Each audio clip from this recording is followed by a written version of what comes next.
right, good afternoon. So I want to start with a light and easy question. Does your organization exist for a higher purpose? Does it exist to pursue a cause, solve a social problem, or positively impact the world? So having a higher purpose as a company is important because research shows it can help you attract talent, increase your engagement, and promote a sense of meaning at work. Now, despite this, most employees feel that not enough is done to build a higher purpose in their company. So the question is how do organizations get this? Let's look at some successful examples. Consider Patagonia, which exists to solve the environmental crisis. Starbucks, who nurtures people and communities. Or even here at Google, who exists to organize the world's information. Now, what's a common source of their success? Well, research suggests one key factor is they all have visionary founders who help develop and nurture a sense of higher purpose in their company. So that raises the question, what are all the established companies to do who lack these visionary founders? Well, it turns out doing something like this is challenging and doesn't happen overnight. Let me give you an example. Imagine Initech, our favorite company from the movie Office Space, who tomorrow claims they exist to change the world. You can imagine employees' reactions, right? You're going to get a lot of not impressed faces. So doing something like this can be viewed cynically. So what are established companies to do?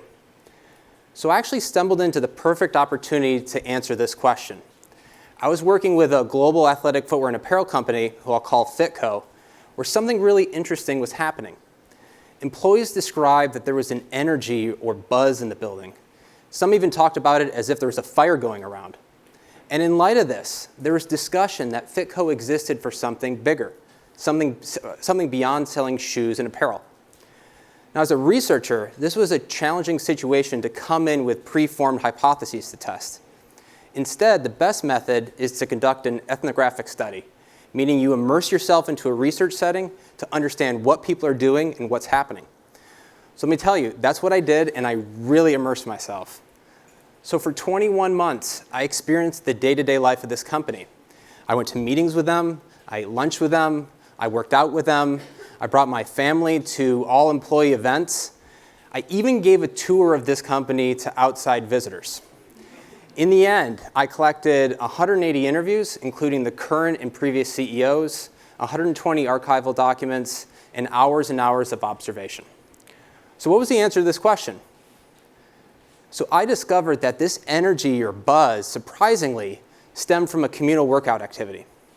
Now, this activity actually shares similar characteristics to what the famous sociologist Emile Durkheim found in his study of religion.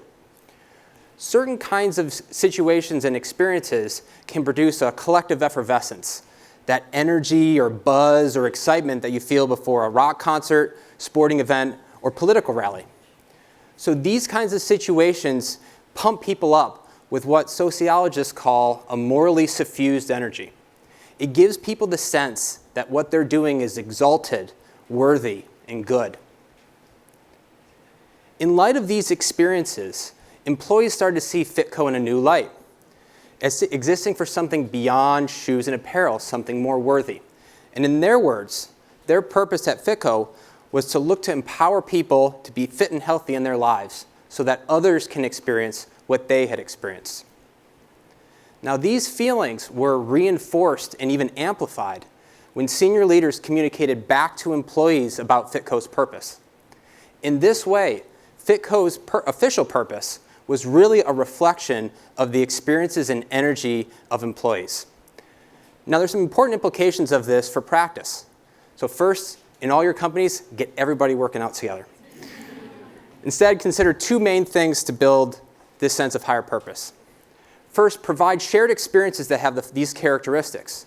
So employees come together to interact around the organization's core products or services. They have a common point of attention or similar activity that they engage in. You want to build a sense of common mood amongst those in the experience and ensure you have barriers to outsiders. And when you look closely, other organizations enable these kinds of experiences. So consider Harley-Davidson, who encourages their employees to ride hogs with their customers.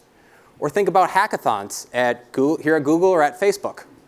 Second, as senior leaders, consider how your company's higher purpose reflects or echoes the experiences of your employees.